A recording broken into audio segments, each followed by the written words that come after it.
আজরাইল কিন্তু প্রত্যেকের পিছনেই হাত পাইতে খালি দারোগার মতো ঘোরে। বাবা শুধু একটু মালিকের হুকুমের অপেক্ষায় আছে। হুকুম পাওয়ার সঙ্গে সঙ্গে যখন খপ করিয়া থাবাটা মারবে, কলিজার রগগুলারে সিরিয়া সিরিয়া টানিয়া টানিয়া জান্ডা কবজ করিয়া লইয়া যাইবে। আল্লাহ রসুল সাল্লাল্লাহু আলাইহি ওয়াসাল্লাম বলেন, গুনাহগার বান্দাবান্দির মওয়াতের সময় এত বেশি কষ্ট হইবে, একটা জীবিত ছাগলের চামড়া খসাইলে যেরকম নাকি কষ্ট হইতে পারে, একটা বাইরা কাঁটাযুক্ত গাছ পেটের ভিতরে ঢুকাইয়া নারী বুড়িগুলা পেঁচাইয়া পায়খানার রাস্তা দিয়ে যদি টানিয়া টানিয়া বাহির করা হয়, ওই মানুষটার যেমন কষ্ট লাগতে পারে, একটা গুনাহগার বান্দাবান্দির মওয়াতের সময় তার চেয়ে 1000 গুণে বেশি কষ্ট হইবে। দেখবেন গুনাহগার বান্দাবান্দির মওয়াতের সময় যখন হইয়া যায়, চক্ষুটা উল্টাইয়া যায়, জিহ্বাটা বাহির হইয়া যায়, বুক দিয়া লাটুয়া ফানা বাহির হইয়া যায়। আল্লাহ তুমি আমাদেরকে মাফ করিয়া দাও, তোমাকে চিনিয়া তোমার গোলাম হইয়া কবরে যাওয়ার তৌফিক দাও। কাজী ভাইরা প্রত্যেকের জন্য বেশি বেশি দোয়া করেন, আমার জন্য দোয়া করেন, আমিও দোয়া করি মাওলা যেন তার গোলাম হইয়া কবরে যাওয়ার তৌফিক দেয়। আজকে এই মজলিসে একটু তওবা করিয়া ফালান, কারণ এখান থেকে বাড়ি যাইতে পারবো কিনা বলার ক্ষমতা কোনো মানুষের নাই। কথা ঠিক না বেঠি? এই রাত্রটা আপনার আমার উপর থেকে যায় না না যায় বাবা, এই চ্যালেঞ্জ দেওয়ার ক্ষমতা পৃথিবীর কোনো মানুষের নাই। আজরাইল শুধু ইশারার অপেক্ষায় হাত পাইতে দাঁড়াইয়া রইছে। ইশারা পাওয়ার সঙ্গে সঙ্গে থাবা মারিয়া বসলে আর সময় পাওয়া যাবে না। কাজে আজরাইল উপস্থিত হওয়ার আগেই তওবা করিয়া ফেলান। মনে রাখবেন, 2 সময় কিন্তু তওবাও কবুল হবে না। একটা হলো সাকরাতুল মওয়াতের সময় সারা জীবন মাওলার দুশমনি করবেন, আর আজরাইলকে দেখে তাড়াতাড়ি তওবা শুরু করবেন না। আপনার মতো বাটপারকে আল্লাহ পাক তওবার সুযোগ দেবে না, ফেরাউনের মতো জবানটা বন্ধ করিয়া দেওয়া হবে। আরেকটা হইল যখন সূর্য পশ্চিম দিক থেকে ঢুইয়া যাইবে, বাইরা কিয়ামতের আখিরি দাঙ্গা শুরু হইয়া যাইবে, চন্দ্র সূর্যগুলা খসিয়া খসিয়া পড়বে, পাহাড়গুলা বাইরা ধুলার মতো উড়বে।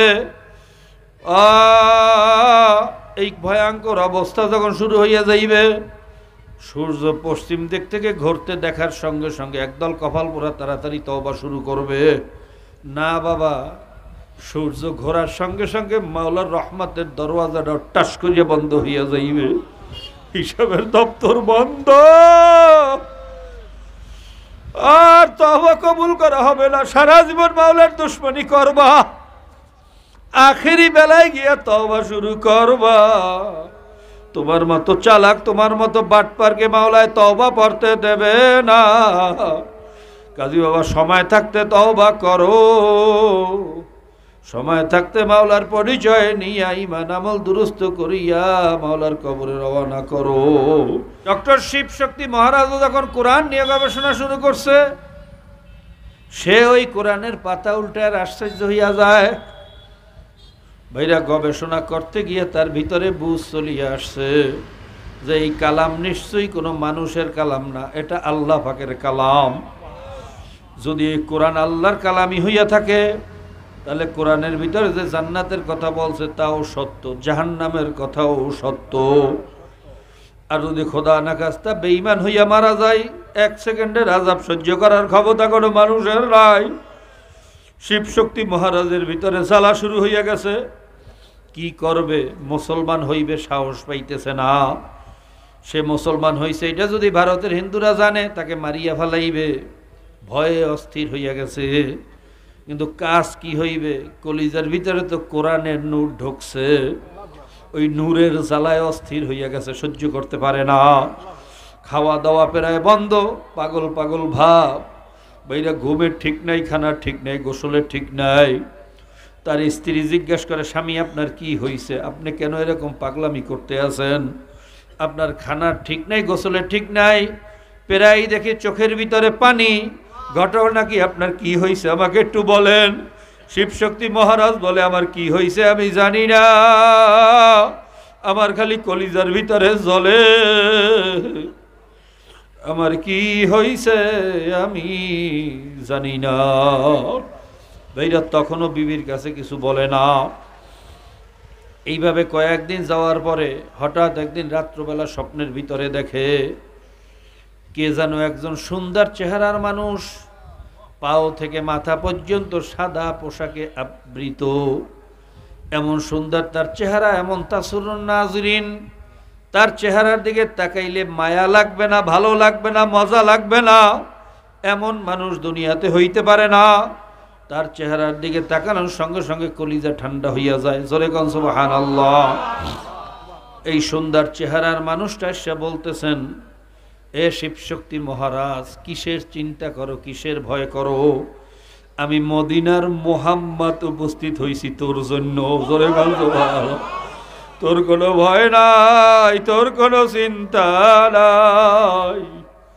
আয় আমার হাতে হাত দে, কালেমা পড়, লা ইলাহা ইল্লাল্লাহু মুহাম্মাদুর রাসূলুল্লাহ। ভাইরা স্বপ্নের ভিতরে কালেমা পড়িয়া মুসলমান হইয়া যখন ঘুম ভাঙিয়া গেছে, ভাইরা গভীর রাত্র, দেখে রুমটা ঘেরানে ভরিয়া গেছে। জোরে গান সুবহানাল্লাহ। তার একদিন হইয়া গেছে আমার স্বপ্ন মিথ্যা না, আমার স্বপ্ন সত্য। এমন আরামদায়ক ঠান্ডা ঘেরান কোথার থেকে আসতেছে? নিশ্চয়ই আমার নবী এখানে আসছিল। আল্লাহ! শিবশক্তি মহারাজ ঘুমের থেকে উঠে আরো পাগলের মতো হইয়া গেছে। কি করবে, কার কাছে বলবে, কোথায় যাইবে? বাইরের দিক দিশা না পাইয়া তার স্ত্রীর কামরার দিকে রওনা করলো। পথের মধ্যে দেখে তার স্ত্রীও তার দিকে আসতেছে। জিজ্ঞেস করে, বিবি কোথায় যাও? বলে, স্বামী তুমি কোথায় যাও? এত রাত্রে কেন বের হইতেছো? কোথায় রওনা করছো? তার স্ত্রী বলে, স্বামী আমি তো আপনার কাছেই রওনা করছি। আমিও তো তোমার কাছে রওনা করছি। ঘটনা কি? বলে, কে জানো আমাকে মদিনার মোহাম্মদ পরিচয় দিয়া কালেমা পড়াইয়া আমারে মুসলমান বানাইয়া দেশে গো স্বামী। এই স্বপ্ন দেখার পর আমি অস্থির হইয়া আপনার দিকে রওনা করছি। শিবশক্তি মহারাজ মাওলার দরবারে কান্দে আর বলে, মালিক তোমার খেলা বোঝা বড় দায়, তোমার খেলা বুঝতে পারে কে আছে কোথায়। আল্লাহ তোমার দরবারে শুকরিয়া, তুমি আমার একা ছাড়বা না আমি বুঝছি, আমার বিবিরেও তুমি সাথে দেবা আমি বুঝছি। শিবশক্তি বলে, ও বিবি আমি তো এই কথাই তোমাকে বলার জন্য রওনা করছি। বিবি চলো, আল্লাহ পাক কবুল করিয়া ফেলাইছে, এই দেশে এখন থাকা যাবে না।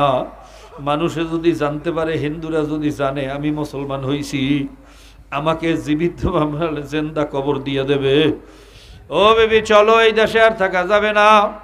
বাইরে শিবশক্তি মহারাজ এবং তার স্ত্রী ইমানের মহাব্বাতে, মাওলার মহাব্বাতে বাইরা ভারত সারিয়া বাংলাদেশে আসছে। ভারতের চাপে বাংলাদেশে টেকতে না পারি আবার পালাইয়া মালয়েশিয়ায় গেছে। কথা ঠিক না বে ঠিক? জোরে গান ঠিক না বে ঠিক? কপাল পরা মুসলমানের গোষ্ঠী।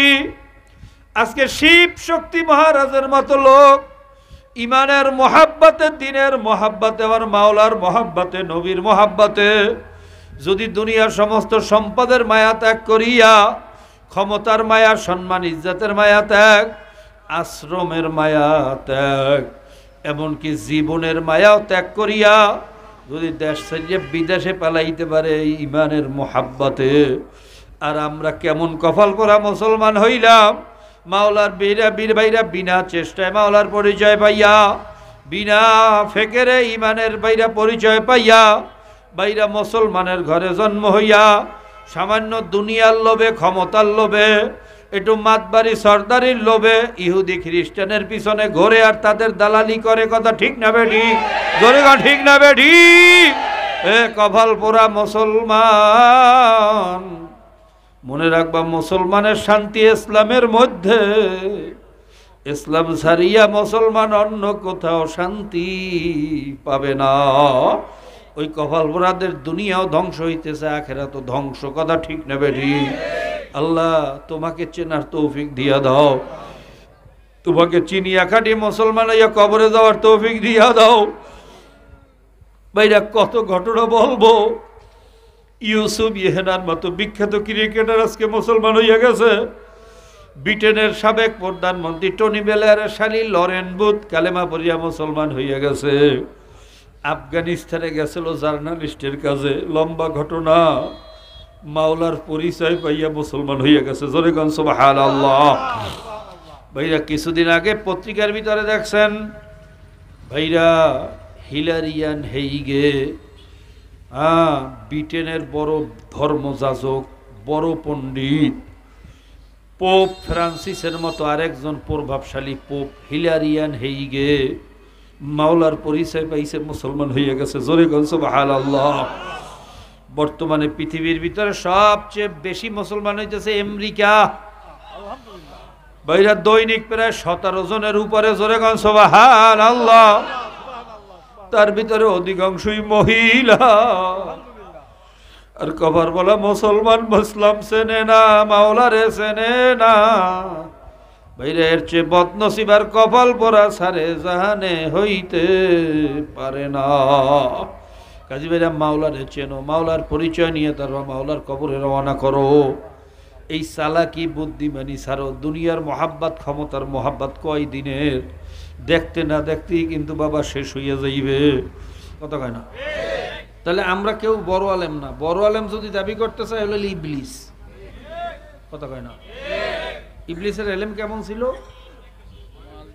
এই দুনিয়ার সমস্ত আলেমদের এলেম একত্রিত করলেও ইবলিসের এলেমের তুলনায় সরিষার দানাও। এই যত কিতাব দেখেন, আসমানি কিতাব, সহিফা, মাসাহেব, যত আল্লাহ পাক রব্বুল আলামিন শরীয়ত দুনিয়াতে দান করছেন, এই সমস্ত কিতাবের এলেম আল্লাহ ইবলিসকে দান করছিলেন। সুবহানাল্লাহ। এলেমের কারণে তাকে মুআল্লিমুল মালায়েকা খেতাব দেওয়া হয়েছিল, ফেরেশতাদের ওস্তাদ। বুঝতে পারছেন? আচ্ছা বলেন তো, এত বড় জান্নেওয়ালা এই দুনিয়াতে বর্তমানে আছে কেউ? বিগত দিনে কেউ ছিল? ভবিষ্যতে কেউ আসবে? তো এত বড় জান্নেওয়ালা, এত বড় আলেম হওয়ার পরেও ইবলিস কামিয়াব হইতে পারছে? কথা কয় না? কেন পারে নাই? মুখস্থ করা লাগবে। কি কারণ? আবার কন কি কারণ? তাহলে বোঝা গেল বাবা, শুধু জানলে কামিয়াব হওয়া যায় না। আসল কামিয়াবি কিসের মধ্যে? আল্লাহ পাক আমাদেরকে মানার তৌফিক দান করুন। ভাইরা জানে ঠিকই কিন্তু মানে না, কারণটা কি?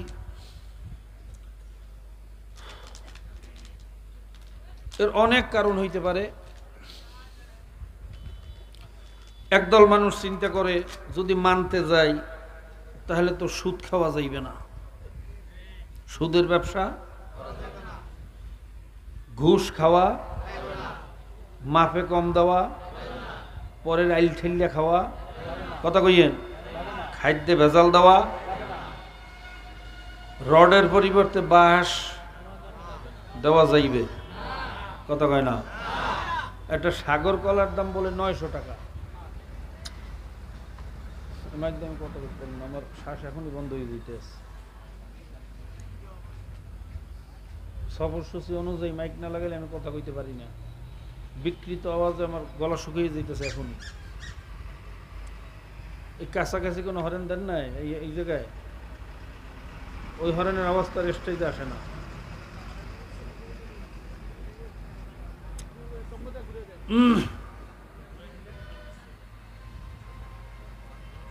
ওইটারে সরাসরি এরকম আরুরা করেন দেখি। আল্লাহ,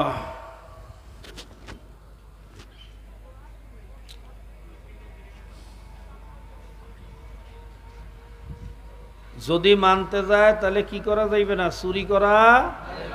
জোরে কন।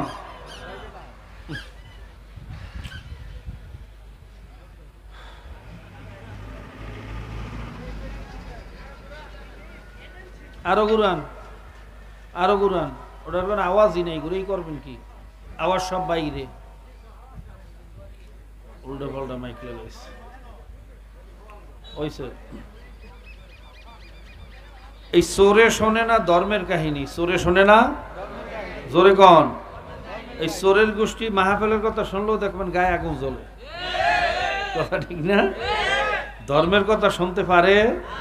এই চোরের গোষ্ঠী দেখবেন ঘুরিয়ে ফিরিয়ে কয় ধর্মীয় রাজনীতি চলবে, কথা কয় না?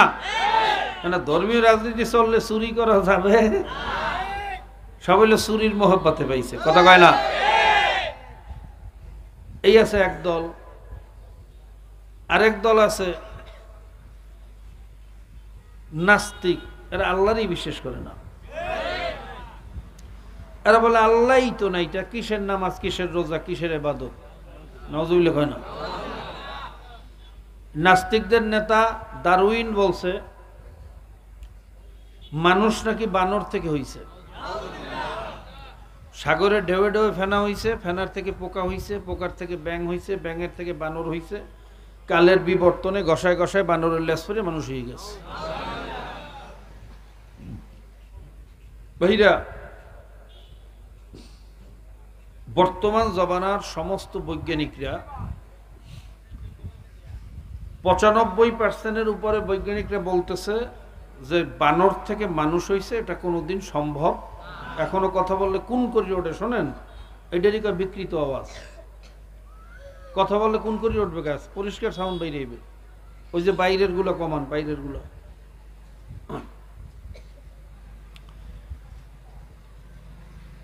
Doctor Stephen Hawking the history of ম্যানের মধ্যে উল্লেখ করছে যে বানর থেকে মানুষ হওয়া এটা কোনোদিন সম্ভব। জোরে কোন, কেন সম্ভব না? তিনি যুক্তি দিয়ে এটাই প্রমাণ করতে চাইছেন যে ধরলাম হরমোনের পরিবর্তনের কারণে অনেক সময় সূরত পরিবর্তন হইতে পারে, পারে না? ক্রস ম্যাচিং হয়। যেমন দেখবেন রুই মাছ আর মৃগেল মাছ অথবা কাতল মাছ, রুই মাছের মেল আর কাতলের ফিমেল যদি ক্রস ম্যাচিং করা হয় তাহলে অন্য চেহারার একটা মাছ হয়, কথা কয় না? না রুই মাছ হয় না কাতল মাছ হয়, ওটার বলে ক্রস মাছ, কথা ঠিক না? কিন্তু রুই মাছের সাথে কাতল মাছের ক্রস ম্যাচিং এর পরে সেই জায়গায় মাছ হয়, গাছ হয় না, কথা কয় না? সেই জায়গায় গরু হয় না, কি হয়, কথা কইয়েন? স্টিফেন হকিং বলতেছে ধরলাম হরমোনের ক্রসিং এর কারণে, পরিবর্তনের কারণে সূরত পরিবর্তন হইছে, চরিত্র পরিবর্তন হইল কেমনে, কথা কয় না? মানুষের চরিত্রের সাথে বানরের চরিত্র মেলে? পশুদের চরিত্রের সাথে মানুষের চরিত্রের মিল আছে? ভাইরা, পশুদের চরিত্র 1 লক্ষ বছর আগে যেরকম ছিল এখনো সেরকমই আছে না পরিবর্তন হয়েছে? বানরগুলো আগে যা খাইতো এখনই তাই খায় না অন্য কিছু খায়? না আগে পোলাও কুরমা বিরিয়ানি খাইতো, এখন বাদাম টাদাম থাবাই থাবাই খায়? না আগে যা খাইতো এখনো তাই? গরুগুলা, কথা কইয়েন, আগে মনে হয় গোস্ত খাইতো এখন ঘাস খায়? বাঘ আগে ঘাস খাইতো এখন গোস্ত খায়? একটা বাঘ না খাইয়ে মরিয়া গেল, ঘাস খাইবে, কথা কইয়েন? তাহলে পশুদের কি হয় না চরিত্র পরিবর্তন? মানুষের সংস্কৃতি, সমাজ, চরিত্র পরিবর্তন হয় না? হয় না? আগের জমানার মানুষ আদিম যুগে আমরা শুনছি বাইরে কাঁচা মাছ কাঁচা গোস্ত খাইতো, আগুন জ্বালাইতে জানতো না। এখনকার জমানার মানুষ কি কাঁচা গোস্ত আর কাঁচা মাছ খায় না পাক করিয়া খায়? মশলা দিয়ে খায় না মশলা ছাড়া খায়? আগের জমানার মানুষ, আদিম যুগের ইতিহাস আমরা পড়ছি, গাছের ছাল দিয়ে পোশাক বানাইতো, গাছের পাতা দিয়ে লজ্জা স্থান ঢাকতো, কি কথা ঠিক না? বর্তমান জমানার মানুষ কি গাছের পাতা দিয়া গাছের ছাল দিয়ে পোশাক বানায় না টেক্সটাইলের কাপড় পরে? এক কালারের পরে না বিভিন্ন কালারের পরে? তো মানুষের কি হইছে, কথা কইয়েন? কিন্তু পশুগুলো মনে আগে টেক্সটাইলের কাপড় পরতো, এখন উলঙ্গ পোশাকে ঘোরে, কথা কইয়েন? তাহলে স্টিফেন হকিং এইটাই বুঝাইতে চাইছে, আল্লাহ, যে ধরলাম সূরত পরিবর্তন হইছে, কিন্তু মানুষের বানরের চরিত্রের পরিবর্তন, মানুষের পরিবর্তন হয়েছে, বানরের চরিত্রের পরিবর্তন। কাজী বানর থেকে মানুষ হওয়া এটা কোনোদিন সম্ভব, ধরে কোন সম্ভব বাইরে। এই থিওরি বর্তমানে পৃথিবীর উন্নত যত ইউনিভার্সিটি আছে, অক্সফোর্ড বলেন, ক্যামব্রিজ বলেন, হার্ভার্ড ইউনিভার্সিটি বলেন, সব জায়গার থেকে এই ডারউইনের থিওরি ডাস্টবিনে নিক্ষেপ করছে না? কথা কয় না, আজগুবি কথা কইতেছি নাকি? এই পসাগান্দা থিওরি কোনো উন্নত ইউনিভার্সিটিতে পড়ানো হয়, কিন্তু সেই ডাস্টবিন থেকে উঠেই আইন না আমাদের দেশের সিলেবাসে শতকরা 92-95% মুসলমানের সিলেবাসের মধ্যে এই ডাস্টবিনে নিক্ষিপ্ত পচাগান্দা, কোন নোংরা কুলুষিত এই বিষাক্ত থিওরি আমাদের সিলেবাসের ভিতরে কোন নাস্তিকের চামচা এটা ঢুকাইতে চাইছে, কারা এটা নিয়ে ষড়যন্ত্র করছে, আমরা আজও ঠিকমতো জানতে পারি নাই, এবং এই নাস্তিকদের বিচারও আমরা পাই নাই। আমরা ওর বিচার চাই না এই বাংলার জমিনে এই নাস্তিকদের চামচাদের বিচার করতে হবে। রাজি আছেন ইনশাআল্লাহ? আল্লাহ পাক রব্বুল আলামিন এই ষড়যন্ত্রকারী নাস্তিকদেরকে বাংলার জমিনে বিচার হওয়ার তৌফিক দান করুন। তো ভাইরা, নাস্তিকরা বলে আল্লাহ নাই, কি নাই? জোরে কোন? বলে যা দেখি না দুই নয়নে তা বিশ্বাস করি না গুরুর বচনে, অর্থাৎ আল্লাহরে দেখি না, বিশ্বাসও করি না। এইটাই যদি হয় থিওরি, যে যা দেখি না বিশ্বাস করি না, তাহলে তো আমি বলবো তুমি জন্মের সময় তোমার বাবারেও দেখো নাই, তুমি তোমার বাবারেও বিশ্বাস করতে পারবে না। কথা ঠিক না? আর বাবারে যে বিশ্বাস করে না, সে কি বাবার বৈধ সন্তান না অবৈধ সন্তান? তাহলে আমরা প্রথমত এই মন্তব্য করতে পারি যে যারা না দেখে বিশ্বাস করার পক্ষে না, সে যেহেতু জন্মের সময় তার বাবারে দেখে নাই, সে তার বাবারেও বিশ্বাস করে না।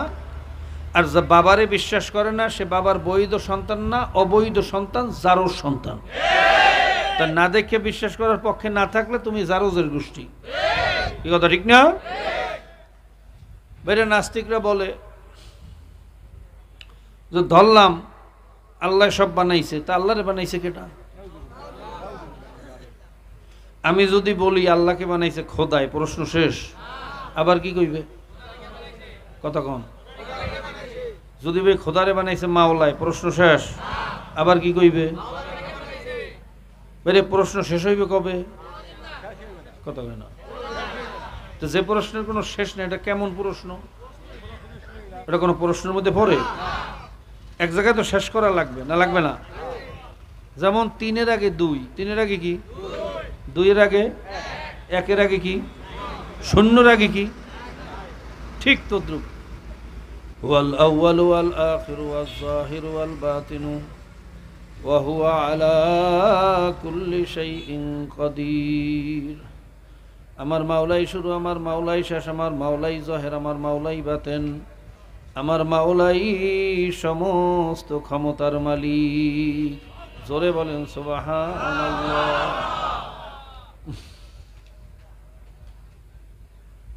শ্বাস বন্ধ হয়ে যায়, কথা কইতে পারি না, কথা বলার কোনো কায়দা নেই।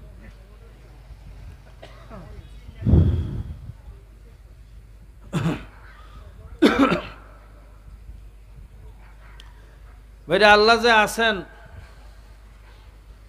এর হাজার হাজার যুক্তি আছে, কিন্তু আল্লাহ যে নাই এর কোনো সুনির্দিষ্ট প্রমাণ যুক্তি আজ পর্যন্ত কেউ দিতে পারে? ভাই সাউন্ড বক্স বন্ধ করেন দিতে, এই কথা কওয়া যায় কিনা? এর কোনো সুনির্দিষ্ট যুক্তি কেউ দিতে পারে? আল্লাহ যদি নাই থাকেন, খুব ভালো করে বুঝছেন, একটা সহজ উদাহরণ। ভাইরা, বর্তমানে প্রায় দেখা যায় গাছের মধ্যে আল্লাহর নাম, মাছের মধ্যে আল্লাহর নাম, গোশতের টুকরে আল্লাহর নাম। ইন্টারনেট তালাশ করলে দেখবেন কাকে ডাকে আল্লাহ আল্লাহ, কুকুরে ডাকে আল্লাহ আল্লাহ, মোরগে ডাকে আল্লাহ আল্লাহ। যত জায়গায় পাওয়া গেছে আল্লাহর নামই পাওয়া গেছে, কোনো জায়গায় ভগবান গড ঈশ্বর পাওয়া যায়? আমার প্রশ্ন হইল, যদি আল্লাহ নাই থাকেন তার পবিত্র নামটা বিভিন্ন জায়গায় লেখলো কেনা? এরপরে আমাদের কাছে এগুলো কোনো যুক্তি না। এখন আবার হরেনটা অধিক করেন ভাই, সাউন্ড বক্স বন্ধ করছেন, একটু পাতলা হয়েছে, হরেনটা এখন একটু অধিক করেন। আমাদের কাছে সবচেয়ে বড় যুক্তি হইল মাওলার কালাম। জোরে কোন সুবহান। কিভাবে যুক্তি হইল? সংক্ষিপ্ত আলোচনা। 1450 বছর আগেই কোরআন নাজিল হয়েছে। কত বছর আগে? যখন কোনো টেলেক্স, ফ্যাক্স, ইন্টারনেট, ইমেইল, ভাইরা, স্যাটেলাইট কিচ্ছু ছিল না। ওই অন্ধকার যুগে কোরআনুল কারীম নাজিল হয়েছে। শুধু জমিনের নিচে আর আসমানের উপরের গায়েবের আলোচনা দিয়েই কোরআন শরীফ শেষ করা হয় না। কোরআনের মধ্যে সায়েন্স আছে, আর্টস আছে, দর্শন আছে, ফিলোসফি আছে, মহাকাশ বিজ্ঞান, স্বাস্থ্য বিজ্ঞান, ভূতত্ত্ব, সব ধরনের এলেম কিছু না কিছু কোরআনের মধ্যে আছে না নাই? এই সব ধরনের এলেমে পরিপূর্ণ কোরআন, বিজ্ঞানে ভরা কোরআন, সাহিত্যে ভরা কোরআন নাজিল করিয়া আল্লাহ পাক রব্বুল আলামিন শুরুতে একটা চ্যালেঞ্জ দিয়েছেন, আলিফ লাম মিম যালিকাল কিতাবু লা রাইবা ফীহ। আমার এই কালামের মধ্যে কোনো ভুল নাই, কোনো সন্দেহ নাই। জোরে বলেন সুবহানাল্লাহ। ভাইরা, আজ পর্যন্ত কোনো বৈজ্ঞানিক, কোনো সায়েন্টিফিক, কোনো দার্শনিক, কোনো গবেষক মাওলার কোরআনের ভিতরে একটা সামান্য পরিমাণে ভুল ধরতে পারে না। কথা ঠিক না বেঠিক? বিজ্ঞান একবার ভুল ধরছিল। বিজ্ঞান গবেষণা করিয়া বলছিল সূর্য ঘোরে না, দুনিয়া ঘোরে। আল্লাহ পাক রব্বুল আলামিন কালামের মধ্যে বলছেন, আশ-শামসু তাজরি লিমুস্তাকাররিন লাহা যালিকা তাকদীরুল আজিজিল আলিম। সূর্য তার নিজ কক্ষপথে চলমান, অর্থাৎ সূর্য ঘোরে। কোরআন বলছে সূর্য ঘোরে, বিজ্ঞান বলতো সূর্য ঘোরে না।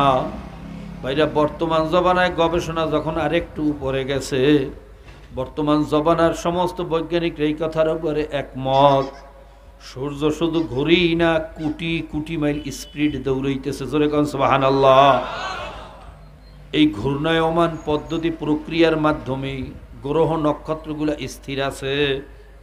যদি আর ঘূর্ণা একটু কমিয়া যায়, এই পৃথিবী আর পৃথিবী থাকবে না, ছিটকাইয়া পড়িয়া মহাকাশে কোথায় বাইরা ধ্বংস হইয়া যাইবে তালাশ করিয়াও পাওয়া যাবে না।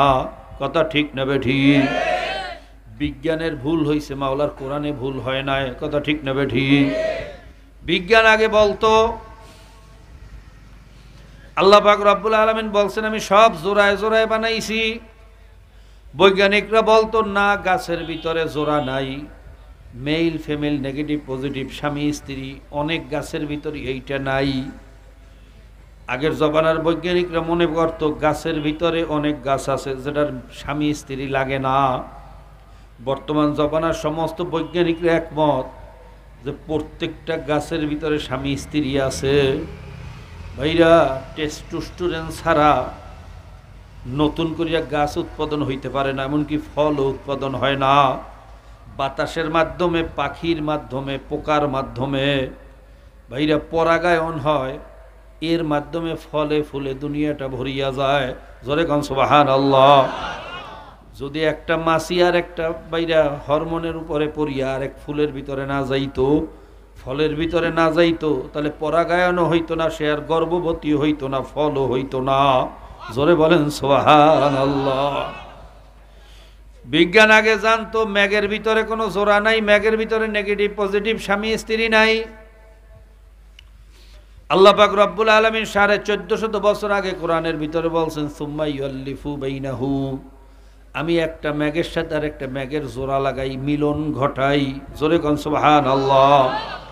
ফামাইয়াজালহু রুকামা, কখনো মেঘকে উপরে উঠে, কখনো নিচের দিকে নামাই। ইউসিবু বিহি মাইয়াশা, আমি যেখানে চাই সেখানে বৃষ্টি বর্ষণ করি। ওয়ায়াসরিফুহু আম্মাইয়াশা, আমি যেখানে চাই না সেখানে বৃষ্টি বর্ষণ করি না।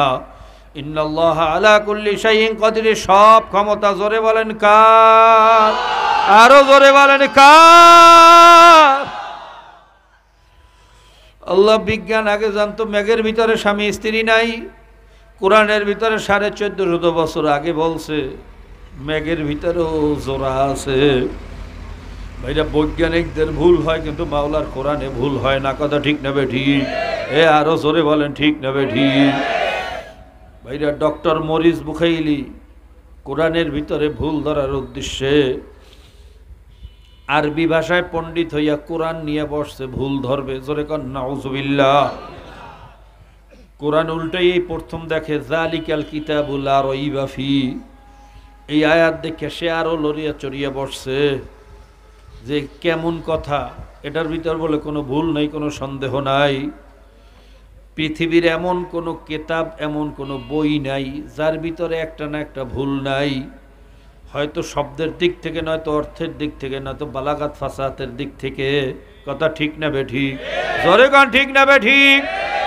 নয়তো দর্শনের দিক থেকে, ফিলোসফির দিক থেকে, বাইরা থিওরির দিক থেকে, বিজ্ঞানের দিক থেকে, যে কোনো একদিক না একদিকে একটা না একটা ভুল আছে। কিন্তু কোরআনুল কারীম 1450 বছর আগে অন্ধকার যুগে নাজিল হইছে। ওই অন্ধকার যুগে এই কিতাবের ভিতরে এত বড় চ্যালেঞ্জ কোন সাহসে দিল? আমি এই কোরআনের ভিতরে ভুল ধরবই ধরব। জোরে কন নাউজুবিল্লাহ।